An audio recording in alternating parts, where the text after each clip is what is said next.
Hello అండి. ఈరోజు గులాబ్ జామ్ చేసా. స్వీట్ అండ్ సాఫ్ట్‌గా భలే ఉన్నాయండి. ఎలా చేశానో సుత్తి లేకుండా చెప్పేస్తారండి. పావు కిలో గులాబ్ జామ్ ప్యాకెట్ తీసుకొని కట్ చేసుకొని గిన్నెలో వేసుకుంటున్నాను. గ్లాస్ గోరువెచ్చని పాలు తీసుకున్నాను. పాలతోనే కలుపుకోవాలి పిండిని. పాలన్నీ ఒకేసారి పోసేయకుండా కొంచెం కొంచెం వేస్తా కలుపుకోవాలి పిండిని. ముద్దని బాగా సాఫ్ట్ గా కలుపుకోవాలి. అప్పుడే ఉండలు పగలకుండా నీట్ గా వస్తాయి. కలుపుకొని 5 నిమిషాలు పక్కన పెట్టుకోవాలి. 5 నిమిషాలు పక్కన పెట్టుకున్నాక ఇప్పుడు చిన్న చిన్న ఉండల్లా చేసుకోవాలి. చిన్న చిన్నవి అయితే ఎక్కువ అవుతాయి. పెద్ద పెద్ద అయితే కొంచెం అవుతాయి. నేను పెద్ద పెద్దవి చేసేసా.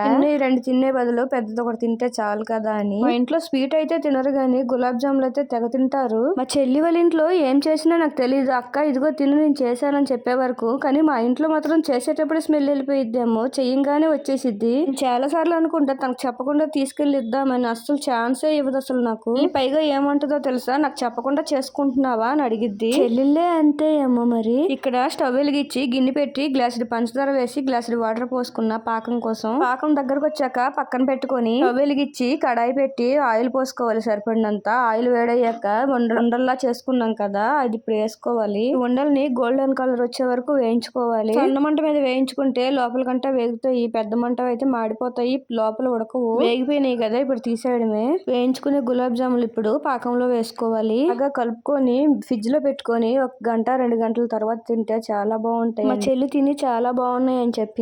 సరేనండి, నా వీడియోస్ మీకు నచ్చినట్టయితే లైక్ చేయండి. ఉంటాను, బాయ్ బాయ్. కుదిరితే ఛానల్ సబ్స్క్రైబ్ చేసుకోండి.